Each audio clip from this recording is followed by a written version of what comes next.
आज ख़तीब अकबर की दूसरी बरसी थी और दूसरी बरसी के मौके पर जो ये मजलिस मुनक़िद की गई, इसको जैसा कि आप हज़रात ने देखा कि आयतुल्ला हसन रज़ा ग़दीरी साहब क़िबला लंदन से तशरीफ़ लाए और उन्हीं ने बहुत ही शानदार मजलिस ख़िताब की। फ़ज़ाइल भी बेमिसल थे और मसायब पर भी जिस तरह गिरिया हुआ आप सब यहाँ देख रहे थे। और आज यहाँ लखनऊ ही नहीं, पूरे हिंदुस्तान से मोमिनीन और मोमिनात शिरकत करने के लिए आसफ़ी इमामबाड़े में तशरीफ़ लाए थे। हर शहर की नुमाइंदगी हो रही थी हिंदुस्तान के, और हिंदुस्तान ही नहीं बल्कि लंदन से, अमेरिका से और मुख्तलिफ़ अरब अमारात से भी मोमिनीन और मोमिनात तशरीफ़ लाए।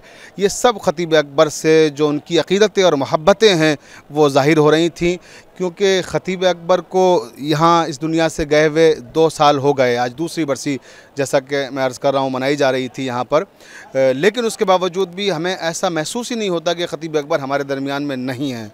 उनके अफ़कार और उनके नज़रियात आज भी उसी तरह रोशन और ज़िंदा हैं जैसे उनकी ज़िंदगी में।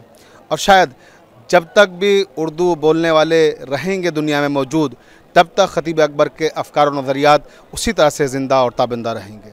शुक्रिया।